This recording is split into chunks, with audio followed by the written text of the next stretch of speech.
So once we've got the little voice to listen to, and we've decided we're going to deal with them up front, the way we do that is by installing influence, by dropping a few drops of influence into the content, like a few drops of dye into water. You see it, we see it here, but it dissolves into almost invisible. It's like the wind. People will feel the effect of the wind, but nobody sees it. People will feel moved by your influential content, but they won't know that you're doing it. So we're going to install some influence. I'm going to show you exactly how to do it so that people love to buy from you. Let me give you some examples. There's a worksheet that I asked you to download just before. It's called the Influence Installer, and it has two sets of, two parts to it. The first one is the beliefs I talked about before, where there's beliefs about you, beliefs about them, and beliefs about it. And the other one's about the resistance. So if I just kind of show you a quick demo right now, here's an example. One of the beliefs I might want to, we're just kind of brainstorm some, right? But one of the beliefs I might want to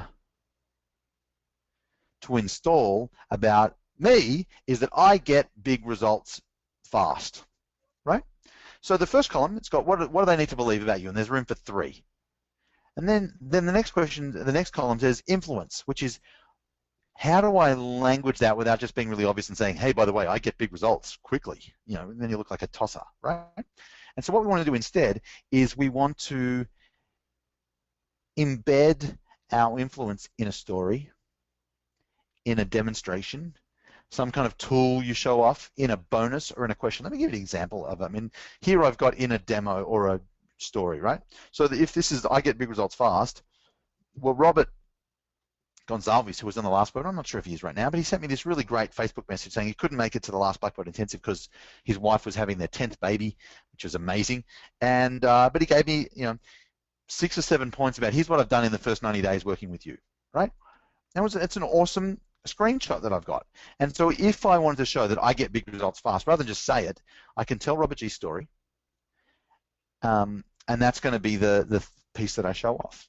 So the influence is how are we going to explain, how are we going to install, how are we going to share that belief. The installation piece is just where do I put it? Which content chunk in my webinar does it belong in?